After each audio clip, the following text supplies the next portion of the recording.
मैं हूं रामचंद्र नेहरा और आपके अपने YouTube चैनल आरसी सुजला में एक बार फिर हार्दिक स्वागत है।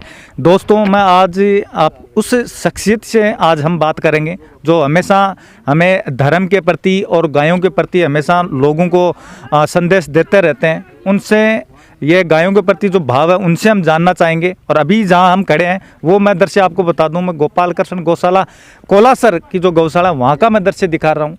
आज हमारे साथ वो शख्सियत हमारे साथ हैं जो चंद्र प्रकाश जी शर्मा चारियां वाले हमारे साथ हैं। हम इनसे ये जानना चाहेंगे कि हमारे जो आज की युवा पीढ़ी है, कोलासर के जो लोग हैं गायों के प्रति हमेशा से सेवाभावी रहे हैं, तो आपका इसके बारे में क्या ख्याल है, इसके बारे में हम इनसे डिटेल से जानना चाहेंगे। सबसे पहले तो धन्यवाद चंद्र प्रकाश जी, आप अपना कीमती समय निकाल कर हमारे यहाँ कोलासर ग्राम में पधारे। इसके लिए आपको मेरे तमाम ग्रामवासियों से आपको बहुत बहुत धन्यवाद। और हमारी जो गांव की जो गोपाल कृष्ण गौशाला है उसके बारे में आपने हमारे और भी ऐसे वीडियोस देखे होंगे। आपके हमेशा मैं ये चीज़ें हमारे जो आपका जो ग्रुप है उसमें मैं भी ऐड भी हूँ, तो आप गायों के प्रति जो संदेश देते रहते हैं। तो आज मैं चाहता हूँ कि आज हमारे इस YouTube चैनल आरसी सुजला पे दो बात बताएं। सबसे पहले तो सभी को जय श्री कृष्णा, जय श्री राधे, जय गोपाल, जय गौ माता। और बड़ी प्रसन्नता हुई नेहरा जी यहाँ पर आकर के कि वास्तव में हमारे गांव कोलासर में इतनी भव्य गौशाला का निर्माण, और वो भी केवल जन सहयोग से। आपको पता है इस गौशाला में जहाँ तक हमें मालूम है अभी तक कोई सरकारी सहायता किसी मद से प्राप्त नहीं हुई है। यहाँ तक कि रजिस्ट्रेशन भी अप्लाई नहीं किया है, क्योंकि गौ भक्तों का भाव है कि हमारी बस्ती माता यानी विशेषकर कोलासर के जो निवासी है, जो लगभग 4-4.5 हज़ार की आबादी है, उन लोगों का ये भाव है कि हमारा इस गौशाला के माध्यम से दान पुण्य प्रत्येक घर से निकले। और हमें बड़ी प्रसन्नता हुई नेहरा जी की एक छोटे से गांव में आप लोगों ने शायद इसकी स्थापना साल भर हुआ है, पिछले साल आधारशिला रखी गई। कई वर्षों से बातें चल रही थी, क्योंकि हम भी कोलासर से जुड़े हैं। कोलासर चारिया में कोई फ़र्क नहीं है, मात्र 4-5 किलोमीटर की दूरी है। तो हमें हर मोमेंट का लगभग मालूम रहता है कि कोलासर में क्या गतिविधि चल रही है। और आपके आरसी सुजला चैनल के माध्यम से हम आपके छोटे छोटे जो बीट्स आते हैं हर बार वीडियोस में, वो भी देखते हैं, बड़ा अच्छा लगता है। और बड़ी प्रसन्नता तो इस बात की हो रही है कि अभी कली काल चल रहा है। हमारे शास्त्रों में कहा जाता है कि कली धर्मो नामे च दानम, कि कलयुग में नाम और दान का बड़ा धर्म है। परमात्मा कैसा है, किस रूप में है, ये हम कली काल में उनको सशरीर नहीं देख सकते, क्योंकि भगवान की भी कुछ सीमाएँ होती है, मर्यादाएँ होती है। चारों युगों में से कलयुग ऐसा है जिसमें भगवान सशरीर जीव को बहुत कम दिखते हैं, लेकिन सेवा दान और हरि भजन के माध्यम से वो हमारे रोम रोम में रमते हैं और उनसे बहुत पुण्य मिलता है। हमें नेहरा जी बड़ी प्रसन्नता हुई। शास्त्रों के अनुसार वैशाख का महीना कहते हैं दान पुण्य का महीना होता है। और कोलासर की यूथ ब्रिगेड ने, जो हमारे लगभग क्लास फेल हो रहे हैं, कुछ स्टूडेंट भी रहे हैं, कुछ साथी रहे हैं, जिन्होंने इतनी सेवा की कोलासर में गौ माता की कि प्रतिदिन हरा चारा और तरबूज, क्योंकि हमारा ये जो एरिया डेजर्ट का है, यहाँ पानी की बहुत कमी है और अभी नहर की सफाई भी चल रही है अनफॉर्चुनेटली। और इतनी भीषण गर्मी में 45 टेम्परेचर रहता है, उसमें इन्होंने इतनी सेवाएं की जो हमें गदगद करती है। क्योंकि आज की युवा पीढ़ी केवल सोशल मीडिया पे अपने भाषण दे सकती है, अपने वो सारे कार्य कर सकती है, लेकिन वास्तव में जो ग्रास रूट पे सेवा का कार्य होता है उन सब से हट करके युवाओं ने किया है, वो काबिले तारीफ़ है। और हमें बड़ा अच्छा लगता है कि गौ सेवा, जब परमात्मा ने हमें मनुष्य जन्म दिया है तो हमारे 3 ऋण होते हैं। देव ऋण होता है, पितृ ऋण होता है और ऋषि ऋण होता है। जो देव ऋण की पूर्ति हम कर सकते हैं वो गौ सेवा के अलावा किसी भी प्रकार से पूर्ति नहीं की जा सकती, क्योंकि गौ माता में 33 कोटि देवी देवताओं का वास है। गौ के माध्यम से सभी देवताओं की सेवा हो पाती है। अनफॉर्चुनेटली नेहरा जी लॉकडाउन लगा हुआ है, जिसकी वजह से गौशाला चलाना, मंदिर चलाना, धार्मिक ट्रस्ट चलाना, धार्मिक समितियां चलाना वो बहुत मुश्किल होता जा रहा है। अन्यथा तो छोटे छोटे कार्यक्रम करके हम एक बड़ा कलेक्शन करके सपोर्ट कर सकते थे, बट अभी गैदरिंग हम जानते हैं सोशल डिस्टेंसिंग में मेंटेन हो नहीं पाती, इसलिए लोगों को डोर टू डोर जाके प्रमोट करना पड़ता है। और हमें अच्छा लगा कि जिसको भी हमने पुकारा उन्होंने दिल खोल के सहायता की। गौ माता का ज़रूर आशीर्वाद मिलेगा।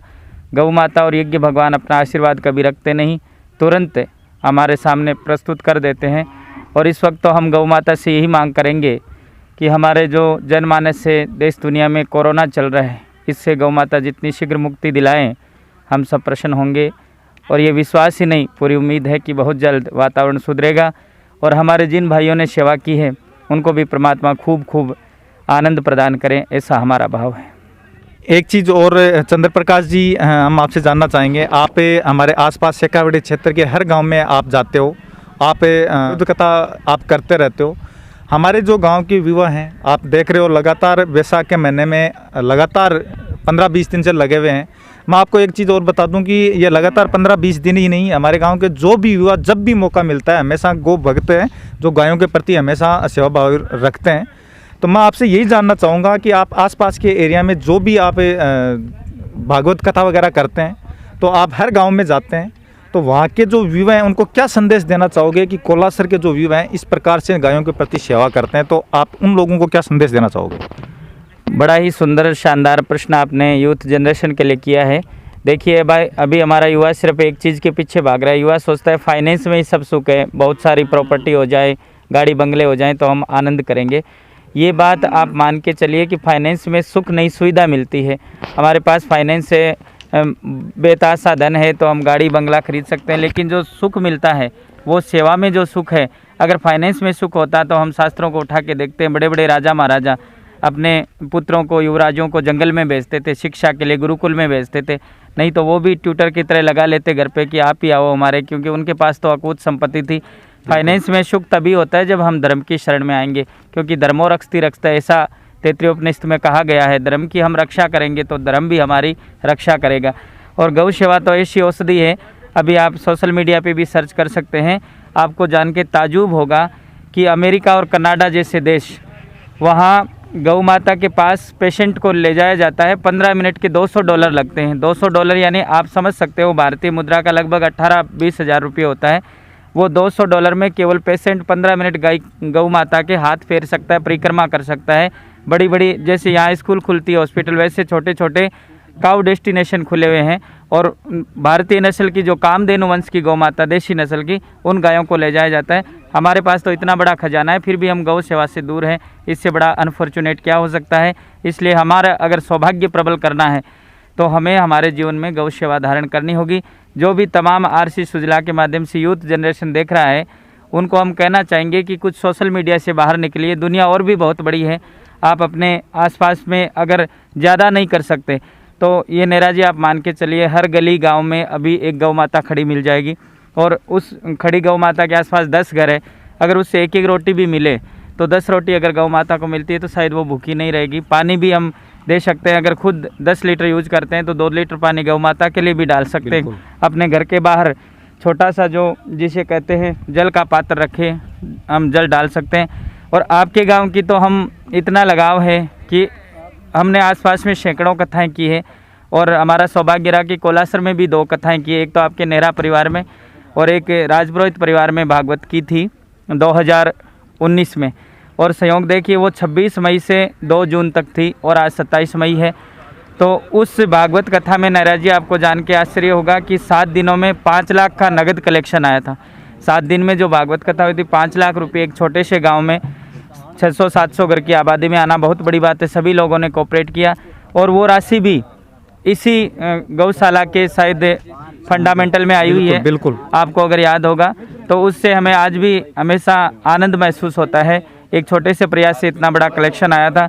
और हमारा भी कथाओं के माध्यम से यही उद्देश्य रहता है कि गौ जागृति हो, जिससे लोगों में जो धन देने से, दान देने से कभी धन में कमी नहीं आती। अगर धन में कमी आती तो आज भामाशा जो भी दान देता है उसका नाम भामाशा है। आपको पता है भामाशा 16वीं सदी के बड़े ख्याति नाम दानदाता हुए जिन्होंने महाराणा प्रताप की सहायता की। तो आज दान देने वाले का टाइटल ही भामाशा बन गया। इसलिए हमें अपनी गाड़ी कमाई में से कुछ अंश निकालना चाहिए। भले 1 रुपया निकालें, साल में 365 दिन होते हैं, हम यूँ ही हज़ारों खर्चे कर देते हैं। अगर 500-1000 रुपये सालाना अपनी जेब खर्चे में से, अपने चार्जेस में से कट करके गौ माता के लिए लगाते हैं तो बहुत बड़ी पूंजी और हमें जो आनंद मिलता है वो शायद किसी भी प्रॉपर्टी से बड़ा होता है। इसलिए हम तो यूथ से यही कहेंगे, आप भी सनातन की जड़ों से जुड़ें, अपने धर्म संस्कृति से जुड़ें और मनुष्य जीवन का लाभ प्राप्त करें। बहुत आनंद मिलेगा। ये हमारा निजी अनुभव है। ये कोई शास्त्रों की बातें, लिखी लिखाई बातें हम आपको नहीं बता रहे। निज अनुभव जो होता है जीवन में, वो अगर धारण करेंगे, आप लोगों का जो ये सेवा भाव है, इससे हमारे जो छोटे बच्चे हैं उनको भी मोटिवेशनल मिलता है कि हमारे चाचा जी, ताऊ जी ऐसा कार्य कर रहे हैं। तो ये प्रेरणाएं चलती रहेगी। और याद रखें, गौ बचेगा तो देश बचेगा, इसलिए गौ माता की रक्षा करना हमारा परम धर्म है। प्रत्येक जीव जंतु पर्यावरण की रक्षा करना परम धर्म है। और आपको हम कमिटमेंट करते हैं आरसी सुजला के माध्यम से कि हमारे लायक जो भी कभी सेवा बने, हम सशर्त आपको बिना किसी स्वार्थ भाव से गौ सेवा के प्रति हमेशा हाजिर रहेंगे। ये हमारा कमिटमेंट है श्री गोपाल कृष्ण गौशाला कोलासर के लिए। जय श्री कृष्णा, जय श्री राधे। बहुत बहुत धन्यवाद है। हमारे साथ पंडित जी चंद्र प्रकाश जी शर्मा सारिया से हमारे साथ थे, जिन्होंने गौ सेवा के प्रति जो बहुत अच्छी शानदार चीज़ें आपको बताई है। तो मैं इनका एक बार फिर तमाम मेरे गांव के निवासी हैं उनकी ओर से एक बार फिर उनका धन्यवाद करना चाहूँगा।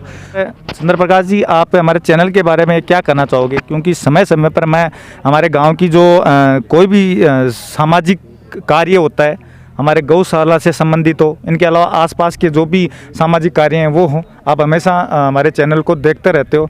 इनके बारे में, हमारे चैनल के बारे में, आरसी सुजला यूट्यूब चैनल के बारे में क्या कहना चाहोगे? देखिए नीरज जी, आप एक ग्रामीण पृष्ठभूमि से उठे हुए व्यक्ति हैं। शायद आपकी जो एलिमेंट्री एजुकेशन होती है वो यहीं गाँव में हुई होगी। हमें प्रसन्नता होती है कि गाँव का बंदा जब भी कोई आगे बढ़ता है और वो प्रेजेंटेशन देता है।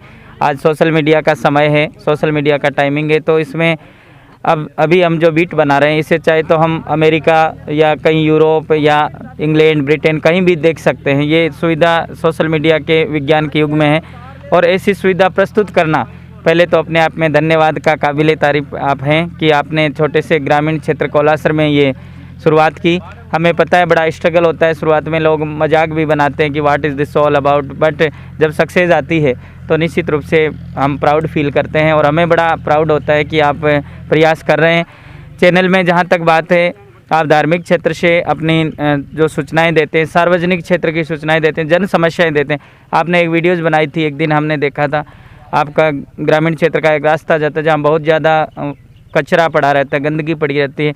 उससे लोगों में मोटिवेशन आता है। काफ़ी लोग सोचते हैं कि वास्तव में हमारा भी ज़मीर जागना चाहिए, हमारे घर में अगर भूखंड है तो उसी में डालें, उसका यूज भी करें। धीरे धीरे चेतनाएं बढ़ती है। आप हर मुद्दे को प्रमोट करते हैं, प्रेजेंट करते हैं, गांव की बातें देश दुनिया तक पहुंचाते हैं। तो इस छोटे से प्रयास में हम ठाकुर जी से प्रार्थना करेंगे गौ माता से कि आप और अधिक सफलताएँ हासिल करें और इसमें और अधिक सुझाव समय समय पर जो यूट्यूबर्स हैं उनसे लेते रहें, टेक्निक का उपयोग करते रहें। और आपका प्रयास हमें बहुत अच्छा लगता है। हमारे जब कोई गांव ढाणी का युवा आगे बढ़ता है तो आई रियली आपको बताएं बहुत अच्छा लगता है कि हम कहाँ खो रहे हैं। प्रतिभाएं तो हर गली गांव में छुपी है, उनको तराशने की आवश्यकता है। आपसे दूसरे भी लोग प्रमोट होंगे और निश्चित रूप से हम जब भी चैनल को देखते हैं काफ़ी सुधार दिन दुना लगता है, तो हमें अच्छा लगता है। और हम जितने भी आरसी सुजला के जो व्यूवर्स हैं उनसे भी कहेंगे इस चैनल को आगे से आगे आप प्रमोट करें ताकि हमारी सूचनाएं बिना किसी संसाधन के मात्र हमें एक सहज भाव से समय निकाल के मिलती रहें। इन्हीं शुभकामनाओं के साथ पुनः बहुत बहुत धन्यवाद। जय श्री कृष्ण, जय श्री राधे। बहुत बहुत धन्यवाद चंद्र प्रकाश जी का, जिन्होंने अपना कीमती समय निकाल कर हमारे ग्राम कोलासर में पधारे और लोगों को जो मोटिवेशन दिया है कि आज के इस आधुनिक युग में जिस प्रकार से लोग हैं जो वो धर्म के रास्ते से हट के चल रहे हैं, उनको धर्म के रास्ते पे चलने की जो चीज़ें बताई है, इनके लिए इनका एक बार फिर बहुत बहुत धन्यवाद। कैमरामैन सुभाष ढिडारिया के साथ रामचंद्र नेहरा, धन्यवाद।